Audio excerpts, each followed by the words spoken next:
guys! Welcome back to my channel. So for today's video, gagawa po tayo ngayon ng soya milk. So ayan, samahan niyo po ako hanggang dulo. Papakita ko po sa inyo kung paano ko lulutuin ang ating soya milk. So ayan, samahan niyo ako guys. Ang ating beans, soya beans. Nababad ko na to ng 12 hours. At saka, meron tayong, ayan, sugar, at saka cinnamon stick. So, ayan, nagpapakulo muna ako ng tubig at ilalagay muna natin to for 11 minutes or 15 minutes. Then, hugasan natin bago natin siya i-blender. So, ayan, stay tuned lang mga mare, mga mamsi, mga lodi. Yung pinapakulong tubig, din pala natin to ng ilang beses at natanggalan na rin natin siya ng balat. So, ayan, kinis na siya. Ayan, o. Lagyan na natin siya for 15 minutes. Tapos na mga mare, ayan. Tapos na rin siya. So, i-off na natin kay 15 minutes na.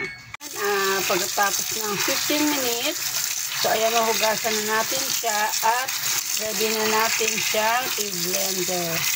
So, yun mga mare. Ayan. Ready na tayong mag-blender. Yan, hindi natin siya uubusin. Yung tama lang para ma-blender yung ating soya beans. Ayun ng tubig. Mineral water po ang dapat natin gamitin mga mare. Yan. So, ready na tayo mag-blender.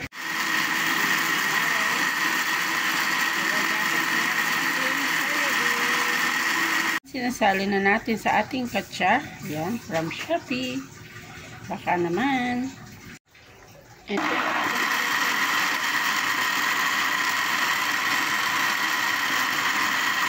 So, ayan na. Pipigaan muna natin siya. Yung second bat ay nakasalang pa.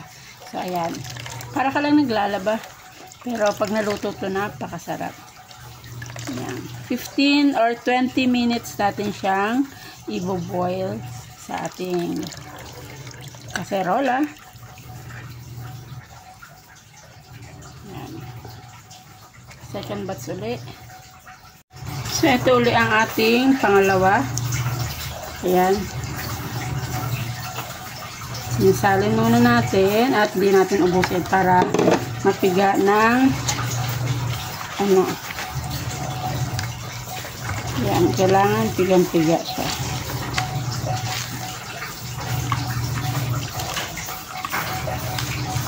Para lumabas yung pure na milk. Yan, diba, para mare, para lang tayo lalaba. Napakasarap to mga mare at masustansya pa. Sobrang protein po to. Pas wala pa siyang chemical. Wala pa siyang mga very organic po ang ating soya beans. Soya beans milk. So, yan.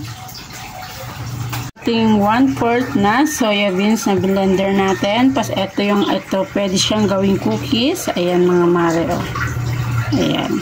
So mag-start na tayo magpakulo uli ng 20 minutes sa ating soya milk. So ayan, low heat lang po dapat para hindi masunog ang ilalim at saka mix ng mix.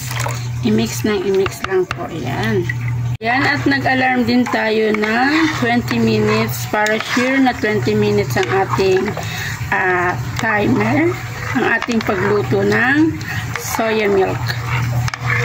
Malapit na mag 20 minutes, mag-add na tayo ng half cup of white sugar. Hindi makita ang init. I-mix lang natin uli. Mix para hindi magtutong yung ilalim or hindi masunog yung ilalim, para hindi pumangit yung lasa ng ating soya milk. Ayan. Ingin ang aking washing. At din pala tayo dito ng ating cinnamon stick. Binabad ko na sa hot water. Ayan. Malapit ng 20 seconds. Ayan. 20 minutes pala. Ayan. Luto na ang ating soya milk. Ready to drink na ang ating soya milk. I hope nag-enjoy po kayo mga mare. At more benefits po ang ating soya milk. Ayan. Fresh na fresh po.